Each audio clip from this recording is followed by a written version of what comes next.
Hello everyone. Right, well, as you can see, the desk is built. Now I'll have to be honest, it was not a pleasurable experience. I think it took me in total about 12 hours, maybe a bit more. So the most of yesterday was just spent working on this thing. So the actual physical assembly of the desk itself is pretty straightforward, but when it comes to the internals, it's definitely more favored for a water cooling system rather than going with a AIO water cooler or even air cooling. The biggest frustrations for me though was the serious oversight of cable management for the power supply cables and also the positioning for storage drives. So unless you're using NVMe .2 or 3.5 inch hard disk drives, you're kind of shafted. But even with the latter, the position of some of the caddies is so ridiculous that even the SATA cables can't reach your motherboard. So that gave me a lot of head scratching and moments of anger as to why they would design something so poorly when it's so expensive. But rambling aside, it's all done. I've had to make a few sacrifices. Thankfully, I could pretty much ram all the excess cabling into a corner which can't be seen. So I suppose I'll just give a quick video demo of what this table does. So as you can see, it's got a nice glass top. Now, I don't know if it shows on the phone camera very well, but it looks opaque. And if we look up close, you can actually see it has some kind of a screen-like quality. That's because there's a middle layer of the glass that is actually a liquid crystal display. So, and this is having a wee bit of trouble focusing on that. So without further ado, I'll just boot the computer up. Oh, and I removed the mouse mat to have more of the view to be seen. So I will just power this on, and as you can see, from the moment I turn it on, the entire glass becomes transparent. So it's got a phase shifting quality to it, and that's what the liquid crystal display is for. It's just they rotate the liquid crystal so it makes the surface opaque or transparent. So with the press of this button, again, there it goes opaque. So if you didn't really want to see inside your machine, you can just make it opaque and press it again, it will go transparent. Now the entire glass does go completely transparent, but because this is the only part of the internal you see, it makes it appear that that's the only part that does go clear, but no, it's the entire panel. So, and of course inside is my actual build. Let me just turn this light off, it's causing a bit of glare.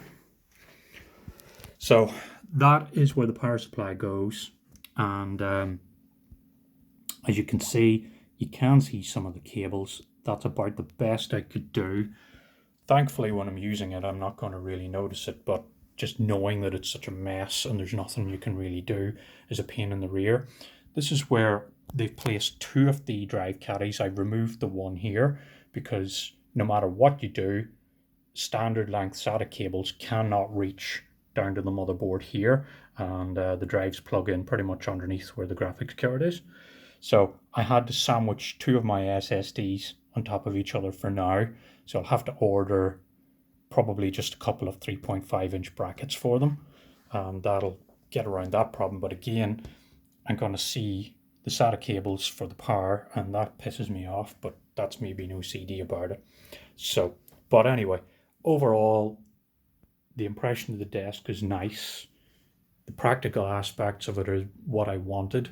Though now with the knowledge I have, if I were to go back and do it again with the experience I've had, would I buy this desk? No, definitely not. For the price, it has far too many issues. And again, how such a prestigious high-end company for computer cases can design a desk case without any cable management thought gone into it is beggars belief. But anyway, I could rant all day about it, and the migraines I've had working on it have been a pain in the ass. But another aspect of this desk over my old one is I could never put my chair underneath the desk like that. No matter what desk I could find, it would either be too tall, and therefore when you sat at it, your arms would be risen too high up, or the arms would just bash into the edge of the desk and my chair would be sitting this far out. But with this, it's got a nice motor assist, so I can do the following, and it will rise it up to about just over 1 meter in height. So I'll go from the lowest setting, as I have made a few presets. So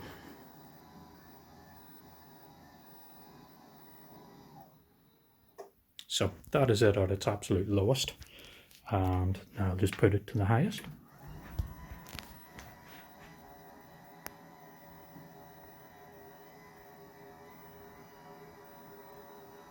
As you can see, I have some cable management to do with the actual wires, but yeah, so that's it at full height. That is about just over 1 meter off the ground, yeah, 107 centimeters. So this is a perfect standing height. So when I'm doing VR, for example, it's ideal for that, because then I can just lift off the headset, walk over and do bits and pieces. And it's also an adequate height for when I'm actually taking the glass off to work inside. So that's my mostly 4-minute rant at what I'm displeased with, and just a couple of minutes of showing you what it can do. There are some other features like the RGB lights and stuff, but there's no point going over that, as it's a common affair these days. So okay, that will do for now.